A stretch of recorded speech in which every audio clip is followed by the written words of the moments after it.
La température correspond à une mesure de l'agitation des constituants de la matière. Pour un corps à la température T, l'énergie cinétique moyenne est proportionnelle à T. La température est donc reliée aux unités mécaniques. L'immobilité totale de ces constituants correspond au zéro absolu, théorique, jamais atteignable. La température, exprimée en Kelvin, est toujours positive. Le Kelvin est l'unité des scientifiques, non utilisée dans la vie courante. Comme pour toutes les unités, on a cherché à l'exprimer en fonction des constantes physiques fondamentales. La température correspond à une énergie cinétique interne. La chaleur est un transfert d'énergie. La température est un état difficile à quantifier avec nos sens. Pour les températures normales, on se sert du toucher, mais l'étendue de mesure reste faible. Et il est trompeur, car sensible au transfert de température, du chaud vers le froid ou du froid vers le chaud. Pour les très hautes températures, le rayonnement émis peut nous indiquer un ordre de grandeur. La mesure de température est une mesure indirecte. On mesure les variations physiques qu'elle provoque. On sait qu'elle peut engendrer, par exemple, des dilatations de solides, de liquides ou de gaz, des effets thermoélectriques. Les premières mesures de température ont utilisé la dilatation de gaz. La dilatation de l'air, avec la chaleur, est connue depuis l'Antiquité. Les premiers appareils, appelés thermoscopes, utilisaient la variation de volume de l'air chaud pour faire monter une colonne de liquide. Le médecin Santorio, ami de Galilée, sera un des premiers à se servir de ce type d'appareil pour mettre en évidence la fièvre. Il mettra une échelle en parallèle du tube. Les thermoscopes se transforment en thermomètres.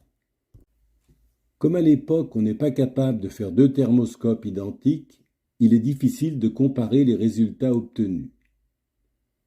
L'idée est de positionner de façon précise une échelle graduée permettant d'avoir une valeur de température théoriquement indépendante de ce nouvel appareil, appelé thermomètre. Dans ce type d'appareil, on ne mesure plus la dilatation de gaz, mais la dilatation de liquide. Pour faire un calibrage, il faut au minimum deux points de référence, définis par des constantes physiques indépendantes de l'appareil et de l'expérimentateur. Ensuite, attribuer à chacun de ces deux points une valeur numérique spécifique. Et enfin, définir une échelle pour les graduations. C'est une échelle linéaire qui a été retenue. Comme on utilise des liquides et non des gaz, cette hypothèse est assez bien vérifiée, particulièrement pour le mercure. Dès le XVIIe siècle, de nombreux savants ont proposé leurs propres échelles de mesure de température. Nous présentons simplement les trois systèmes principaux de graduation du XVIIIe siècle. Celui de Fahrenheit, de Réaumur et de Celsius. Pour la référence basse, il prend la température de congélation d'une eau salée avec du chlorure d'ammonium. Cela correspondrait à la température la plus basse qu'il a pu observer à Danzig pendant le terrible hiver de 1709. L'idée sous-jacente est aussi d'avoir uniquement des températures positives, comme ce sera le cas plus tard pour le Kelvin.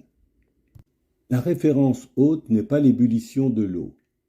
Fahrenheit avait pu remarquer que la pression atmosphérique, donc l'altitude, influait sur celle-ci.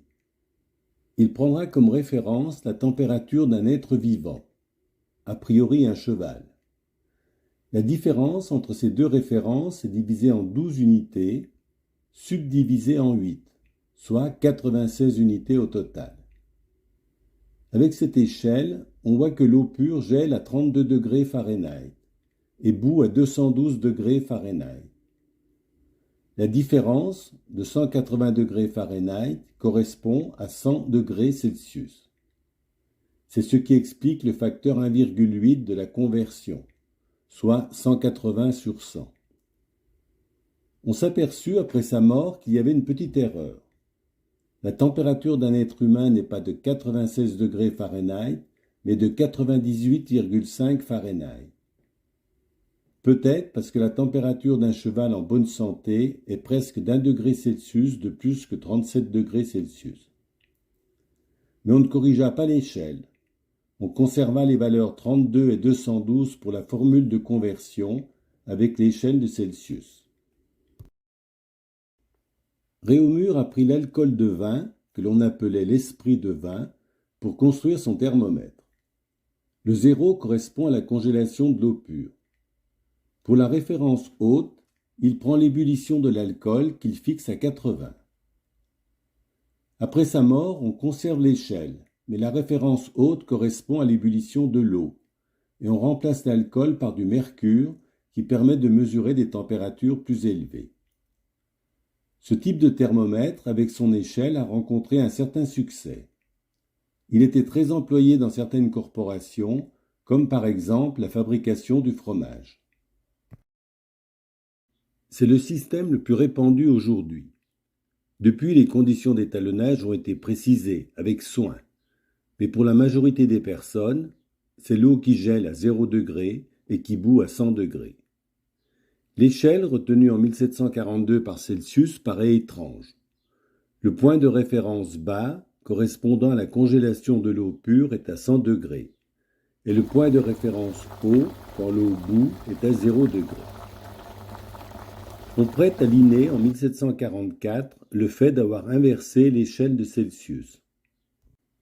En 1743, le Lyonnais Jean-Pierre Christin utilise beaucoup le thermomètre de Réaumur, sans en être satisfait. Il crée un thermomètre correspondant à celui de Celsius sans connaître les travaux de ce dernier et gradué dans le sens actuel. La fabrication de ces thermomètres sera industrialisée par Casati et rencontrera un certain succès, plus de 700 à Paris. Mais à l'époque, c'est l'échelle de Réaumur qui domine en France. Ils sont connus sous l'appellation thermomètre de Lyon. Le succès futur de l'échelle centigrade, de Celsius ou de Christin, devra beaucoup à la Révolution française, fervente adepte de la base 10. L'acier, utilisé par exemple en coutellerie et pour les armes, nécessite de subir des traitements thermiques pour concilier deux propriétés antinomiques, la dureté et la résistance au choc. C'est l'objet de la trempe et du revenu, ou du recuit. Le forgeron, après avoir obtenu la forme définitive de sa lame, va la chauffer à une température élevée, environ 850 à 900 degrés, puis la refroidir rapidement en la plongeant dans un liquide, eau ou huile, suivant la nature de l'acier. C'est le principe de la trempe. Le forgeron n'a pas de thermomètre pour juger de la température de l'acier. Le rayonnement, autrement dit la couleur de l'acier chauffé, va lui permettre d'avoir une bonne estimation de la température. L'expression chauffer au rouge n'est pas assez précise. La trempe rend les lames très dures mais cassantes.